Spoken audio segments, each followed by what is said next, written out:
beautiful people across Trinidad and Tobago and the wider Caribbean, and anywhere you may be viewing Book Club Corner today.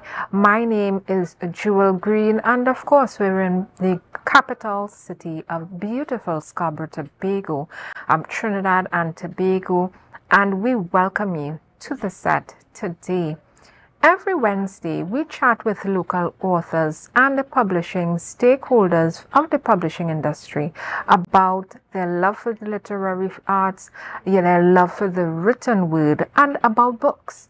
And we have with us today an amazing author, nothing different than we've had every Wednesday, amazing authors, and his name is Officer Arthur Carr.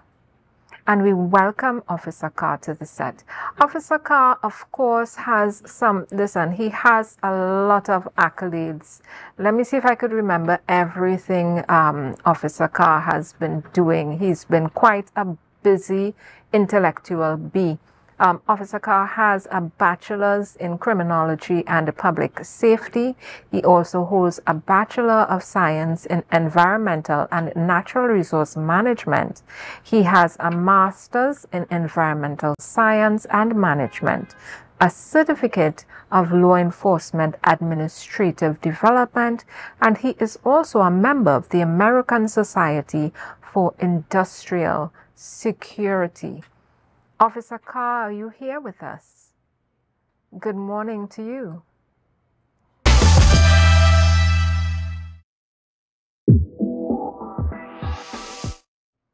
So we had a quick break, a little carnival interlude, but we're back here with Officer Carr, Arthur Carr that is, and we're chatting with him today about his book. Officer Carr, are you with us? Yeah. Wonderful. We're so happy to have you here with us today. How are you? I am great. Great. How is Trinidad? It's sunny today. Quite a contrast from yesterday, which was quite rainy. You're telling me Tobago is the same. It was pelting cats and dogs yesterday. I walked out the house today, blistering sun. So we have to contend heat and rain. Let me tell you, that's the rainy season. That's the Caribbean for us, right? And we're in hurricane season as well, so we have to remain prepared.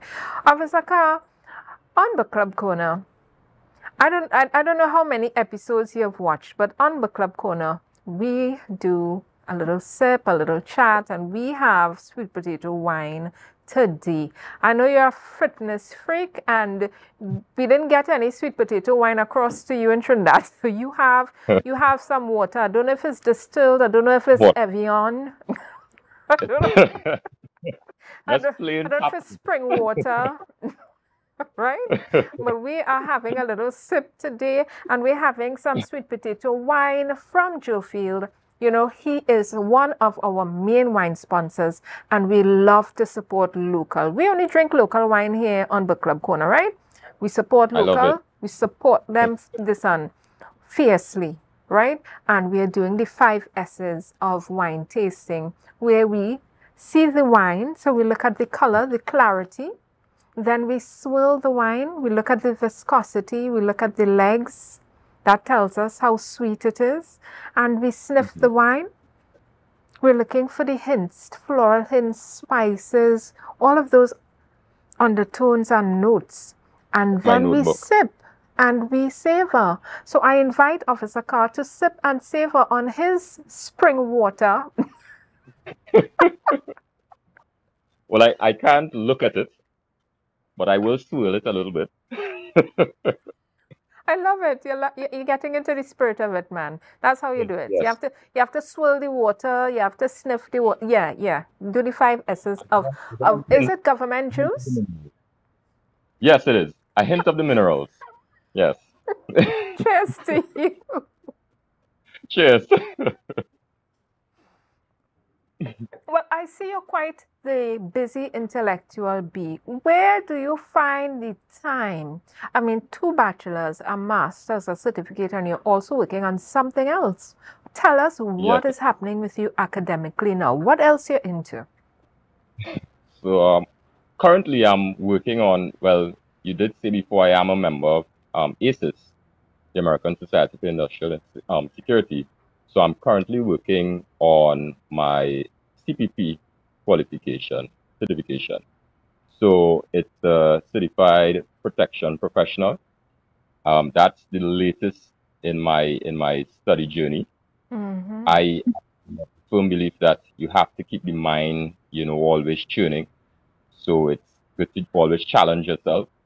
And I think it's just a matter of any time that I think that I'm at a place where, maybe I'm not sure if this is where I want to be, I quickly navigate what other options are there.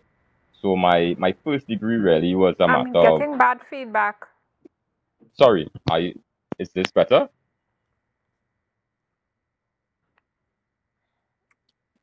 Officer it better Carr, are now? you hearing me? Yes, I'm hearing you clearly. Okay, well, I'm getting some feedback. Okay, are we back on? Is it better now? Every time you speak, there's this noise. I don't know where it's coming from. How about now? Thing. Is this working better now? So the, Well, the technical team is there on it. So when okay. you talk about the, keeping in mind tuning, I just want to put out there for all our other intellectual busy bees out there, you know, keeping your mind tuning, you can do it in a variety of ways, Oh and yeah. I love that you have so many qualifications, because I had a mother like you. She did not want to stop school at all. She loved academics, right? From the time you start, she looking for something to sign up to do, and from the time they give her the assignment, my girl head into the library first thing. She not even giving them a break. She heading straight to the library to start her assignments. And I am also in UE, and I saying to myself, this woman making me look bad. What is she doing? Right? I said, Mommy, you're doing too much. Relax, right? So I completely understand, and I commend you. I commend you for the enthusiasm you have, and that real feeling that you must keep going. So it's wonderful that you're doing that, and you're doing that alongside your career as a police officer. You're doing it alongside your additional career of being an author, right? And you have an amazing book called So You Want to Be a Police Officer.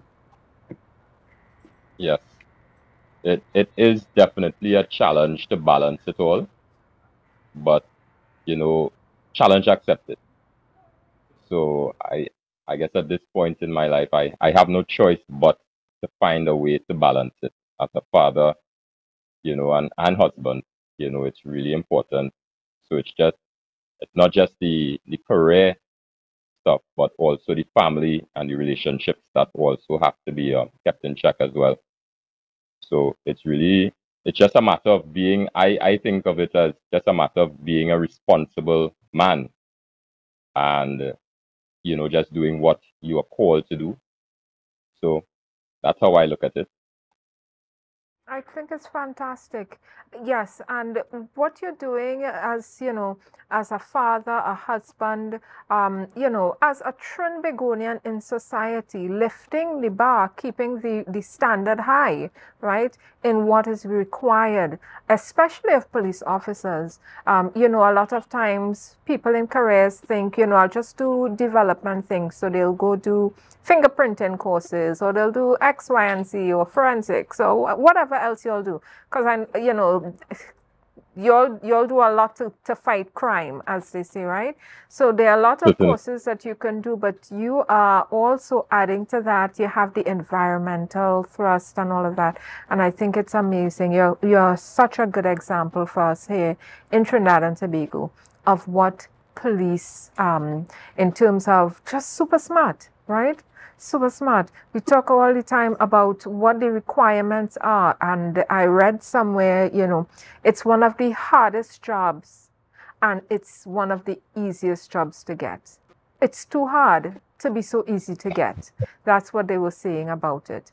But, once you get in, they don't expect you to stay at that level. They expect you to tool up. And I think that's one of the things that persons do. Tell us about that, that ability in the police force to tool up. You may start coming in with X amount of subjects and, perhaps not as, not as academically padded up, but your ability to get those things. Tell us about that and tell us about your colleagues. Where are your other colleagues as well in terms of going into the academics and getting more skilled? You're not leaving the police force as you came in. So, contrary to the common belief, a lot of my colleagues are, well academically padded, as you said. You would be surprised, even in my batch of officers, a lot of us entered the service with our undergraduate degrees already in hand. I think the biggest challenge for officers in terms of just increasing their academic proficiency, I think it's a matter of time. The workload it's not easy. This job it takes a lot out of you, especially according to where you are posted. So it really is a matter of teamwork for you to even have a chance to do extra studies. It requires your colleagues to have your back and actually, allow you that space and time to get some studies in. So it really, depends on your relationships. And that's why, before, relationships are actually very important when it comes to anyone trying to pursue studies in this career.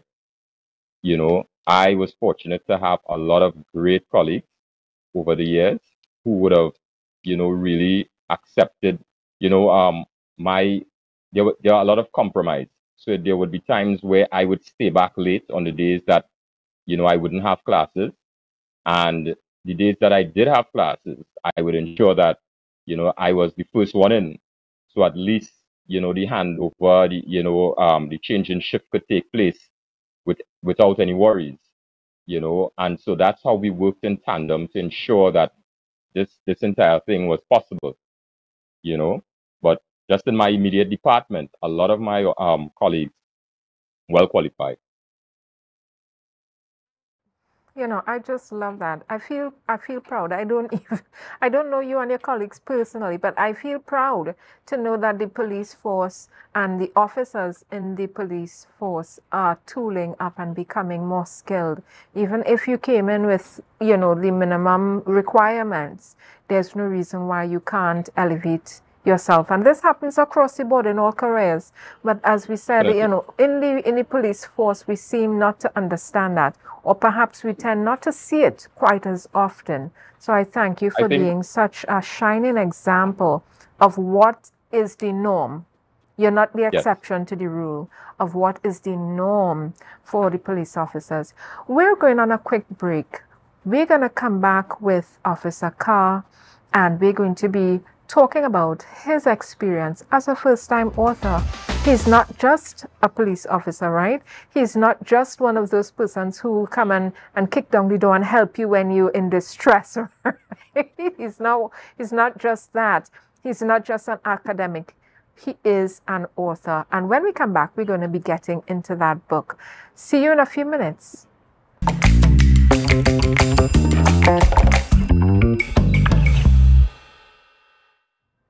Welcome back to Book Club Corner, where every Wednesday we chat with local authors, and today we have yet another amazing local author. We have Mr. Arthur Carr, Officer Carr, with us today, and we are chatting with him about his book, So You Want to Be a Police Officer. Welcome back, Officer Carr. This is his book, You Want to Be a Police Officer. I love that. I love that police tape across the front cover of that book. And the police lights. Well, you can't mistake what this book is about. When I looked at this cover, right, and I saw the police tape, I say, well, listen, this have to be about procedure and murder, and I love a good murder. I love a good thriller, right? So I say yes. We get in some killing. I'm so sorry, but that's me. I have a horror brain. So I said, okay. And then I got into the book and I was like, okay. So this is about, getting through the police, how to get from point A to B, your experience. And I love that the beginning of the book gave some background into how policing started right here in Trinidad and Tobago, right? And you talked about, the fact that it was kind of a mirror image or a kind of replication of the colonial system. Tell us about that beginning of your book. Why did you decide to give us that history and that background, which I think is super important? Why did you go that way to write this book, and why did you do nonfiction? Well, I how would say I think that everything that you read, there should be some sort of context given, and I wanted to ensure that I placed the service in a particular light where persons would understand exactly the reasons why things may have evolved the way they have. So, it's people like to believe that, immediately, things should happen in a particular way. But when you are able to see the context and really see the transition, you get a better picture of what it is, the service is experiencing and what needs to be done to make it even better. So that was the reason really. And me choosing nonfiction, I mean, I love fiction, yes, but I believe that a lot of the things in our society is a matter of us now. We have reached a point where we have to face reality. And there are things I think persons are sometimes afraid to address, directly. And I think nonfiction, that choice was for me to really get persons to just face reality of this is what exists. You don't have to hide in a fantasy world or existence. This is the reality we have. And, these are just my, opinions or my observations and my thought processes that are going into how we could solve some of these issues. Mm-hmm. I I couldn't agree with you more. When you talk about, what person's expectations are versus the reality. And I think, if I'm getting you correctly, that's what you wanted to bring to the table. The reality of what the police force, what law enforcement is in Trinidad and Tobago versus what people, what their expectation is. And I think that is something that needs to be addressed, an expectation versus reality, or where it would have come from, and perhaps looking at where it can go, where we're heading as, a law enforcement entity or a country with a law enforcement. What does the public need from their law enforcement officers at this time? I want to bring up the issue of crime. Right, we're hearing so much of it in the news, and especially here in Tobago, we're having quite a time of it. Right, a lot of Yeah. people are still in a state of mental shock when they look at the numbers. Like, that can't be Tobago. When we talk about crime, criminality, the criminal mind or the process or whatever, terminology we use for it, what is your take on how perhaps what would be a better process, or if what is happening now is a good process, how are we addressing it? Is that the best way we're addressing it? And of course, we know, we're not looking for perfection. We're human beings. But what do you think about what's happening and how we should be addressing it, even as citizens, not just law enforcement? How can citizens approach this issue of crime? So I laughed last night a bit when I recognized Mm-hmm. all the days I would be doing this Problems, interview with, problems. the day after, a weekend of just a lot of loss. and I knew that I would have to address something like this. So I don't want to say things that would seem as though I'm condemning the actions of anyone. But what I would say is this: I think that we as a society have come to a point where the, I would say, the gentle approach to some of these things is certainly not working, and there's need now to do something that we know may not show results immediately, but would show results down the road. And I think a decision like that takes a lot of guts, and it takes will from those in positions to change things. So what I'm saying is, we all know just from anecdotal evidence that a lot of the crimes start from just basically poor home environments. That criminality starts at home. We need to do some things that address how community works. How, if there's a single parent situation, how does the rest of the community get involved and ensure that this child does not go astray?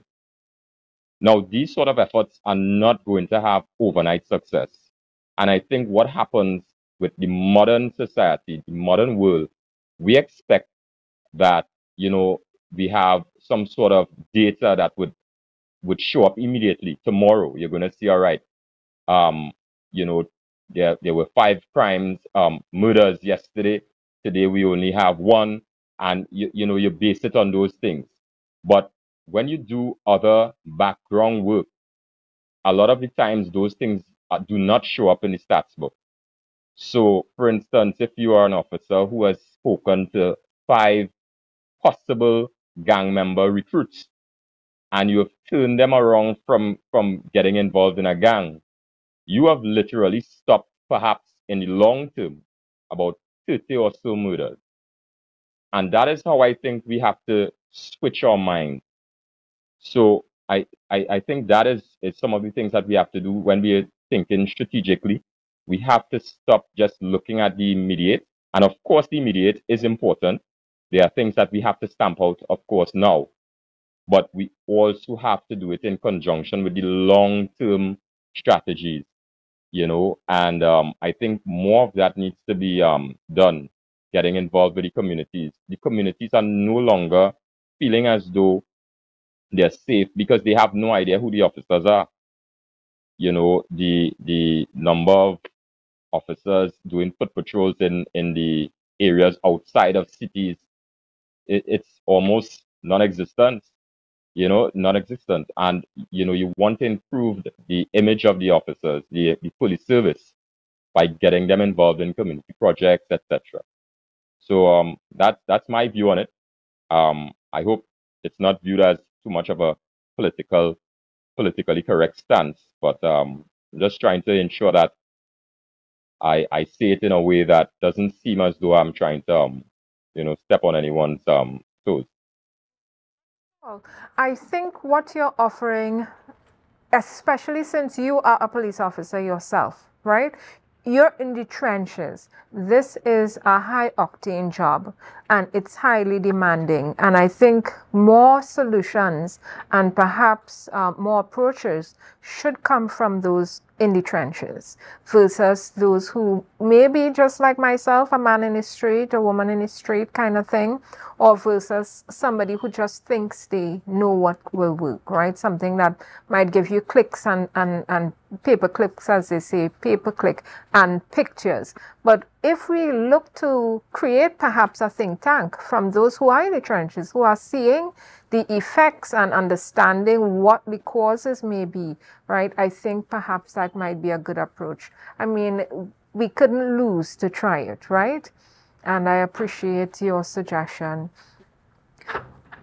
Officer Carr, when we look at this book you have written, so you want to be a police officer, right? And it really talks about getting into the career. how to get into the career of a police officer, perhaps even giving persons that clarity into perhaps why they should become, or why perhaps they shouldn't become a police officer if the job isn't for you.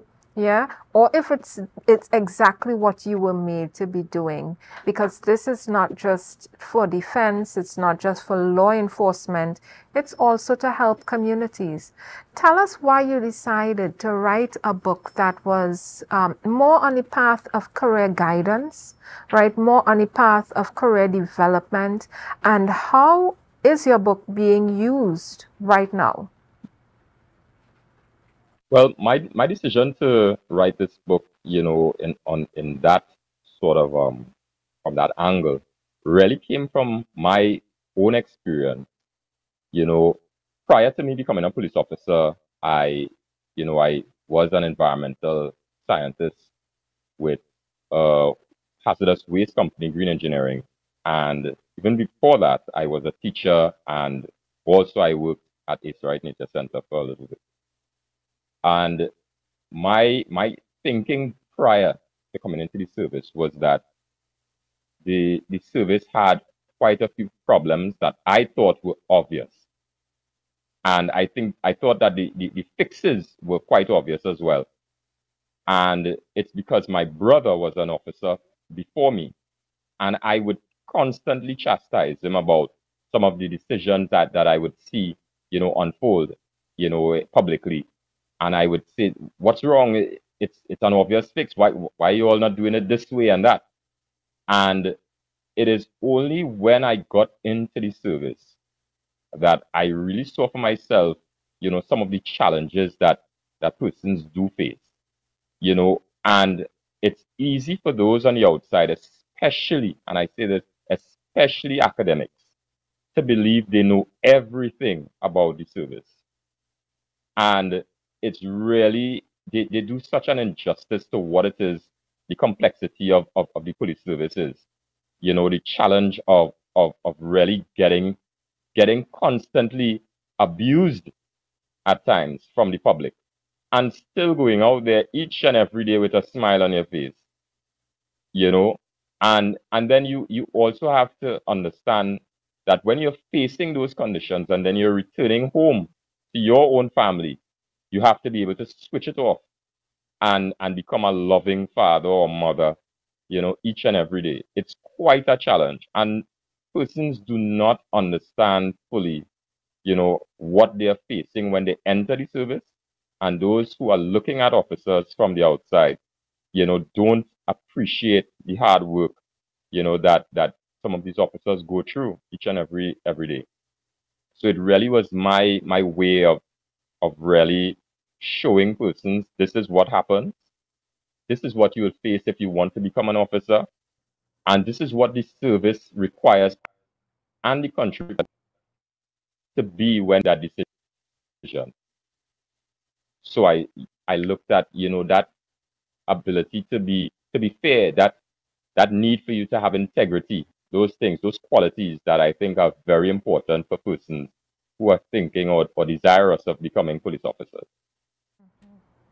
A lot of times, I couldn't agree with you more.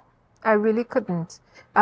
When we think of police officers, I don't think we understand how much compartmentalization needs to happen for you to be able to exist as, in the job as a police officer, a father or a mother, a daughter, a wife, a sister, to be able to go through those roles. And I think because that job is so, the dichotomy between normal, regular citizen life and the job of a police officer, it's such a divide, it's such a wide divide. You really have to decide, make a decision. This is what I'm doing. This is what is going to be required, and I am going to have to dig deep to do this job and to do it well and to do justice to my family while I'm being, doing this job. While I was reading your book, a song came to mind. I don't know if you know or remember it. Lavinder is his name. He's a police officer himself, and he sang a song, I Come to Show What Police Can Do, right? It's a oldie, right? And he's here, and that's the idea a lot of persons have about the police officer, right? That they come in to kick down your door and to mash up the place and to break up your bones. And when you listen to that song, right, I come to show what police can do.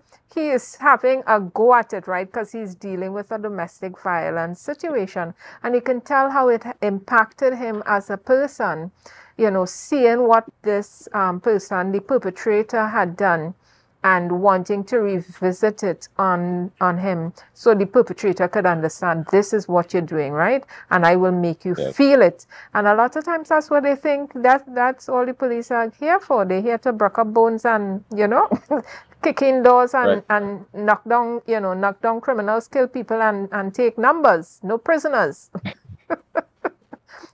It's so different when you actually talk to a police officer about what is needed, and when you start to talk about that thrust into society in terms of being the cure, not the enforcer, but being the cure, talking to parents and getting their buy-in for some of the things that need to get done in their household, in the community, to keep the community safe, to keep the young people away from gangs. I think it's a monumental task you're doing. And I really enjoyed reading your book. We're going on a quick break, but I think this is a book that is not just a career guidance. I think this may be something that can help all citizens rewire how we think about our police officers and perhaps have a new respect for them, right? I have an immense amount of respect for police officers. For me, it's because, when they are needed, that's when you start to feel, oh, thank God for the police, right? when as a young person, I'll give you a situation. We had somebody come around the property, right? We were watching TV. It was late at night, and we were hearing somebody walking outside. And of course, we were like, "Mommy, mommy," because my father had passed away by then. "Mommy, mommy," and she went in she went for her go-to weapon. She went in the back of the fridge for the puya. She pulled it out and she started screaming. She was the protector at that point. She started saying, "Ching, ching," and she there, "You can't come inside. Only call the police." I mean, you have a saying in your book, "After God is police," right? That's correct. oh God, who outside? My mother wasn't the oh God kind of person. She was it, right? So she say, "What? Somebody outside? Call the police!" And she got the puya and she started to make noise all around every window she going by. "We calling the police right now, and you better get out of the yard," and all of that. And it's when you feel the need for that support, that's when you like, oh, thank God it have police. We had a Cayman come in the yard, and who did we want to call? We didn't call Ghostbusters. Who we call? We call the police. They came. I mean, poor Cayman. It's funny you said that because, a lot of the times I think that is what, is so crazy about this job is that it's so important for when persons are in those desperate situations that the police do arrive. Because I think that is the difference between persons having confidence in the service or not. It's not about the basic, it's about those times where things are desperate and they really did depend on the police and no one showed up. That's going to make a big difference. That person is no longer going to support the police. And when you lose some persons in certain communities more than others, it's very difficult to bring them back. And I think that is the challenge the police service is facing today. There have been times, that persons have been in their desperate situation and they've called and no one answered the call. And that's so unfortunate. And that's some of the work that the police service definitely needs to do. Restorative work. That's, bringing back the community confidence. And you're completely correct. once there's that disillusionment about, we called and no one came, we called, we didn't get any help, y'all don't help anybody, what y'all good for, that kind of thing. And I think what you're talking about is restoring confidence in the fact that y'all are going to be there. And I really, really appreciate what you're saying. When we called and we say, it never came in the yard, somebody better come. They turned up, right? It was just a Cayman, They people. can't see you, like, but they It were was, there to support. yeah, it was hissing in a corner. I had come back home after church, and my mother, she grew up in Caroni, so she was so comfortable. And she was like, Joel, if you're calling me for a frog, you better not be a frog you're calling me for. I'm not coming to help you. Get in this yard. And I said, no, it's something else. I don't know what it is. She came down the drive and said, oh, that's a baby. And I was like, this woman's serious? Call the police and they say, Miss Green, what do you want us to do? We could shoot it, you know. Oh, but we don't really keep caimans, so we don't know what to. We arrest people, not caimans. But are you planning those kind of anecdotal stories? I know you must have a million of them. Yeah, definitely. You have a lot of stories. Persons call for sometimes what we as normal citizens would think as nonsensical reasons, but it's something that bothers that particular person. So the mission really is just to ensure that we make that citizen feel comfortable, and restore that sort of belief that, all right, anything happens, I can call the police. And that's just one of the first steps.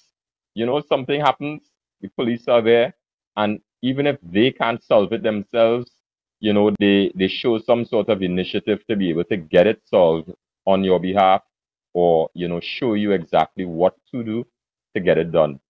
And that's basically how it goes. But there are tons of stories that we would have had over the years. Random. I remember one of them. This is me taking a huge risk when I was a police officer still at Central Police Station in Port of Spain. We were on foot patrol and someone saw a homeless man with a huge blade in his waist. And he was not doing anything with it. He was just walking, going, minding his own business.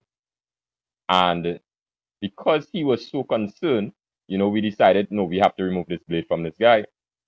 And we went and we confronted the man, and he pretended almost as if he didn't know that we were even there. And so at that point, it was, well, it's all or nothing. And I just went in and I took the blade away from him, and and he continued walking. He didn't even turn, he didn't do anything. And I always think about that moment, how terribly that could have gone. But luckily God was with me and it worked out well. But there are times where another officer may have just ignored it, and that man would have gone off thinking, police don't do nothing, boy. I asked them to look at that and they didn't even check it.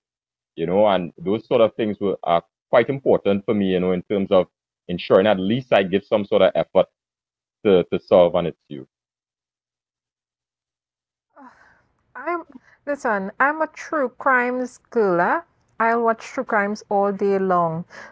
Are you planning, or in the works, is there a book coming where we're going to get true crime stories, maybe from retired persons, because we don't want you all to open up yourself to disciplinary action or, criticism from the. But is there any works, perhaps a book where, the police you're planning to put together some comical stories, some true stories? Tell me, please. I, I have been, asked by some colleagues to really work on something like that, but I know that would be a mammoth task. There are some what we call the little legends, of scenarios that would have taken place in the service over the years, that persons would laugh their heads off if they heard some of these stories. But of course, we would have to protect the identities of these persons. But, it would really be, something for persons to read, the comical side of things. I mean, when things go completely crazy and yet, you can laugh at it now because it works out, but really, really crazy stories. I can tell you, that I've heard over the years, and some that I would have witnessed, you know. Definitely it's something that I'm thinking of doing, but I mean, again, I'm still working, so I'm not sure how I'd find the time to do it, but it's something that I have thought about, and yeah, persons have spoken to me about it, of that possibility, because we know it would be something. I'm just putting in a plug. One word, movie. I, I love a good movie and a television series. If you all only start, imagine with our, our kind of incentive and panache for comedy here in the Caribbean. We tend to see the comedic value in a lot of things that other person's ready to cry for. So, I think this is gold. I'm just putting that out there. And when you put it, all you have to do is just put mini credits, right? Just put my name. I want no royalties, right? I'll see what Listen, I can guys. do. I'm talking to the audiovisual department, perhaps, and see what we can do. Fantastic. Listen, we're going on a quick break. This conversation is so engrossing. I am enjoying myself thoroughly.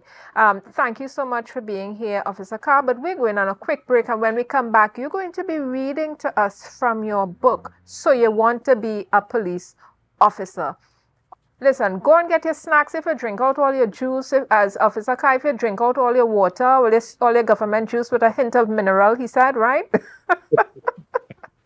If you drink it out, go and get some more, get some snacks, come back, don't go far. We're going on a quick break. See you in a few minutes.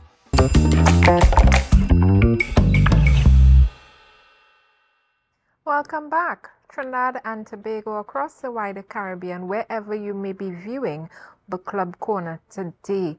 We welcome you back. We're here with Officer Carr, author Arthur Carr, and he has written a book called So You Want to Be a Police Officer, right? And we're chatting with him about his book. He's going to be reading to us soon, so get comfy. Officer Carr, get ready. Are you ready for us? Because I'm ready, yeah? Sure, I'm ready. I'm ready. So Very good. I'm So going you to. take it away, please. He's reading from his book, So You Want to Be a Police Officer. So I am going to read from chapter 3, all right, the section called Early Introspection. And this is coming after chapter 1, which is Meeting the Standard, and chapter 2, which is Shaping the Future. So, The Awakening, chapter 3, and now Early Introspection. Whilst undergoing this latest learning curve, officers are forced to question themselves. Officers ask the question, am I solving the problem, or am I a contributing factor to these problems? Essentially, the actions of the police can easily be deemed as harsh and inconsiderate at times. The job can be considered one of the most unforgiving occupations that exist. On one hand, if you perform your duty to the letter, you are praised by your colleagues and the victims of crimes for your persistence and great work. However, on the other hand, when this unflinching approach to law enforcement is taken regarding a person who is deemed by society to be a popular personality or a minor or otherwise upstanding citizen, you are judged to be harsh, overly aggressive, and without passion. Not only do you realize how critically your decisions are judged, you realize how drastically your life has changed. The previous carefree life is no longer acceptable. You are now perceived to be a person of wisdom, someone persons turn to for advice, the personification of excellence. It hits you that no longer are you overlooked by the community, but your opinions matter. You are the guardian of what is good, The pressure is on. And admittedly, some thrive in this environment and others are crippled by this pressure. The life of a police officer is one in which every decision he makes on the job, at the end of the day, he sits down and questions whether his decision is going to be frowned upon or praised. This is because, like a medical surgeon, almost every decision an officer makes affects the lives of others. You spoke a mouthful, as they say here in Tobago. You have spoken a mouthful, author Officer Carr. What a thing to have such a, a weight on you for any decision that you make.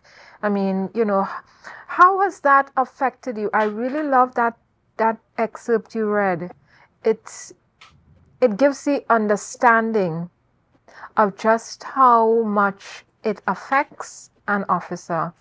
One, the perception that persons have about what they've decided to do and how they've done their job, as well as how it will affect them actually in their job.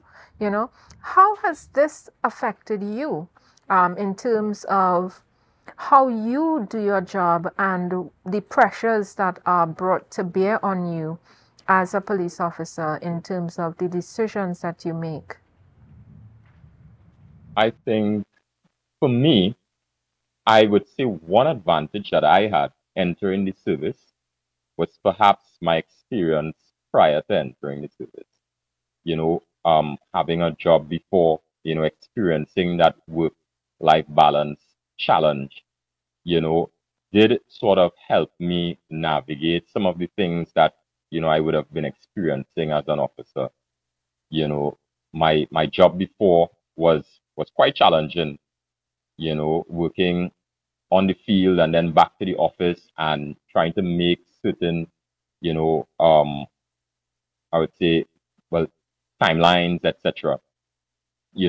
And having some persons' managerial styles may be different from others, but you have a lot of tough love. And entering the service, I was able to, be calm with some of the situations that I faced. And this is why I sometimes have a bias with respect to how old persons should be before they come into the service.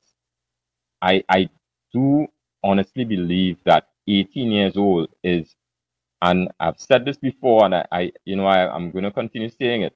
18 years old is quite young for the challenge that the service presents you with. It's quite young. I think persons need to be honest about how they were when they were 18 and the jobs that they would have entered at 18 compared to the job of being a police officer.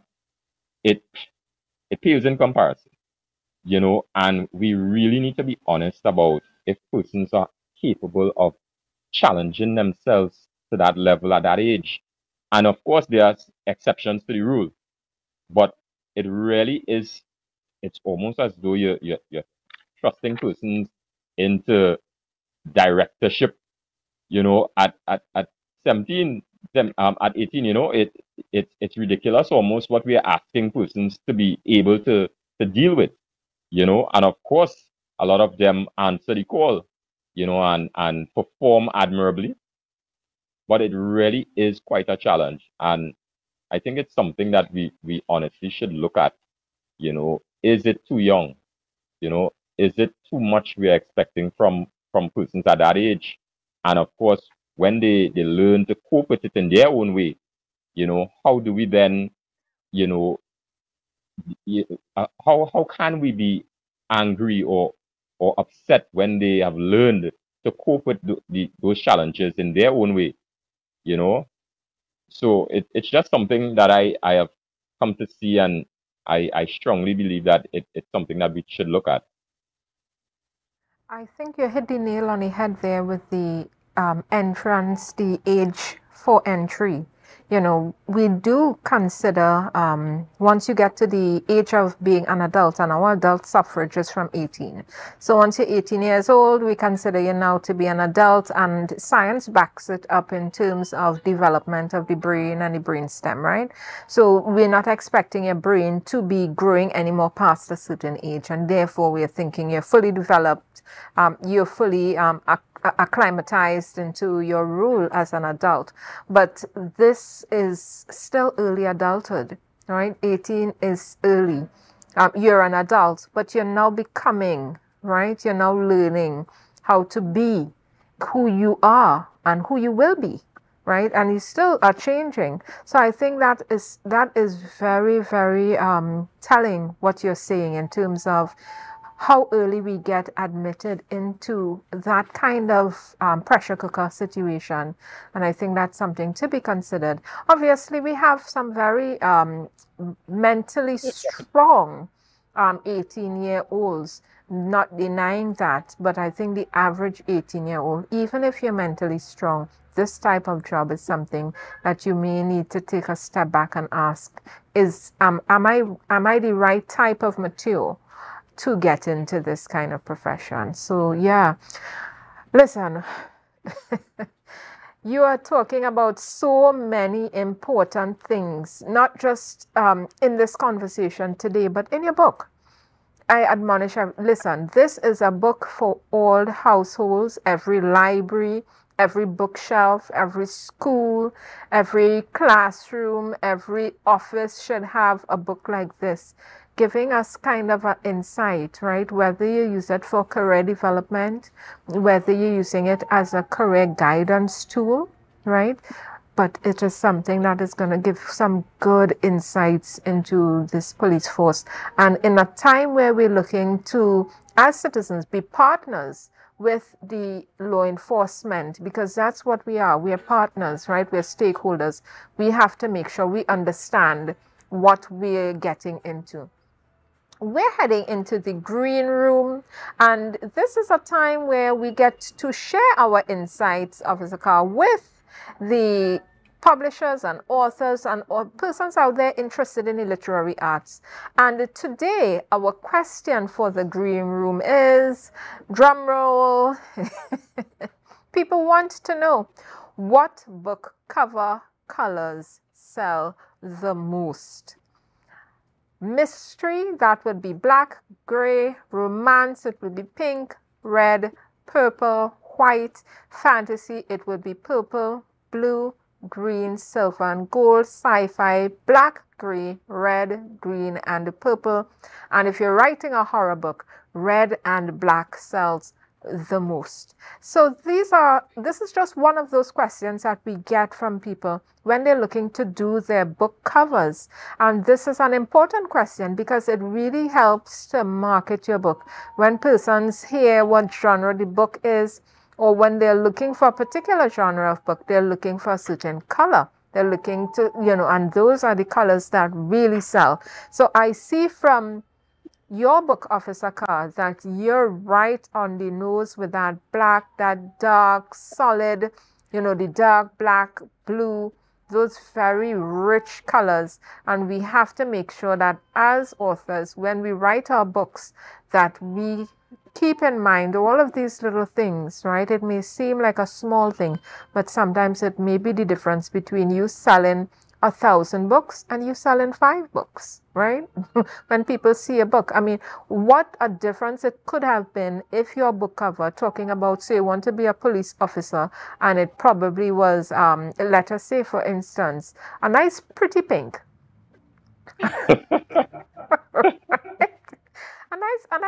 A nice fluorescent orange or green, something looking a little carnivalish. That makes a difference when people are looking at your book. And I think you made a right decision. I really like the cover of your book. And you spoke right to the heart of the matter. Get to it one time. It's about being a police officer. We got to have the lights, right? And we got to have that police tape. Pronto, that's it. We got to go all over the place wondering what we should put on it. And I think you really hit the mark. Oh, tell me, when you're looking at book sales, How have your book sales been going? What's your response? What is your perception of the response you're getting from the public about your book? Well, initially, when I wrote the book, I had no real numbers per se, in terms of an expectation for sales. So almost every sale is pretty good for me, And the reason I say that is because I understood that I am a first time author, and it takes a lot of work for persons to get to know who the author is.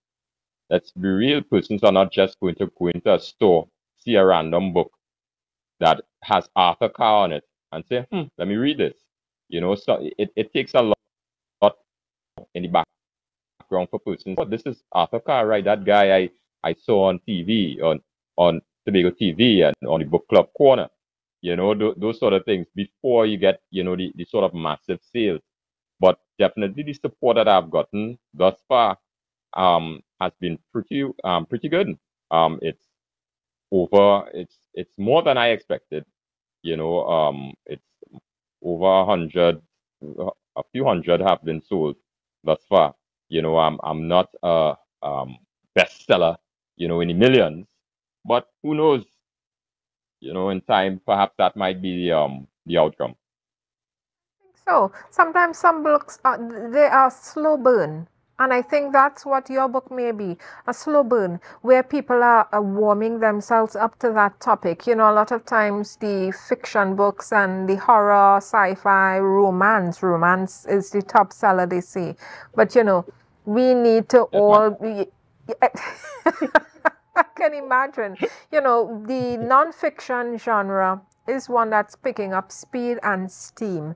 And your book, I am sure persons are going to be gravitating towards this book. I think this is a fantastic tool for career guidance, especially for young persons thinking of the careers and perhaps what they may need to study to get into such a career. I think it's fantastic. We want to thank our part sponsors for sponsoring The Green Room. We have Mansa Enterprises, and Mansa Enterprises is a book and stationery store right here in Calder Hall, and they're doing a special promotion where you can win right here on Book Club Corner this $150 book voucher. Go to our Facebook page, our Instagram. We're going to be putting up the voucher on our Instagram and Facebook page. And wherever you see that voucher, just comment. If you're first to comment on that voucher post on our social media, you are going to be the winner of that $150 voucher from Mansa. We also have part sponsor. This is LR Books by Latoya, a collection of poems. And this is an amazing book. Tobago Book Club read this book for one of our months of reading. Every month we read a different book in Tobago Book Club. And we read Latoya's book. It's a book of poetry taking you through different phases and viewpoints and perspectives of life. And we loved this book.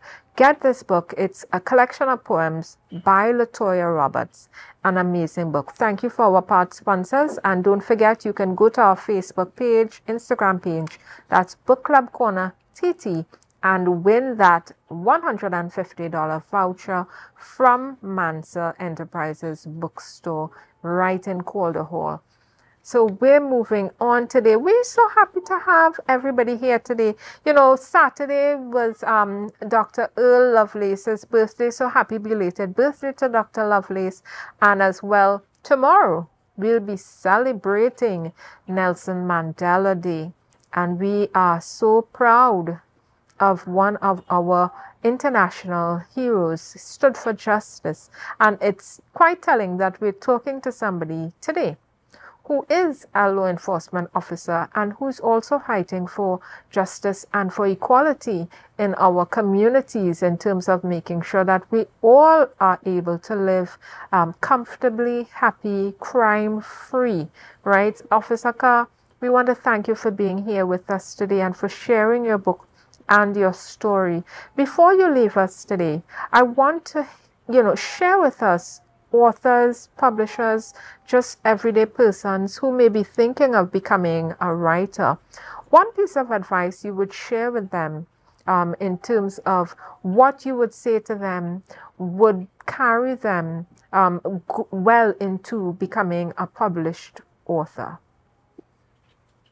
Well, I think it starts with self-belief. A lot of persons, we find ourselves doubting our abilities. Writing a book is, of course, no easy task. I mean, if it was, I think everyone would have had a book. you know it's certainly a challenge, but if you think that there's something that you want to write about, there's something you want to express, I think it's just a matter of slowly getting it done. There's no need for you to have a timeline on it in terms of at this point. Eventually, of course, you have to put some restrictions and set some goals and targets, but essentially the goal is to just start writing.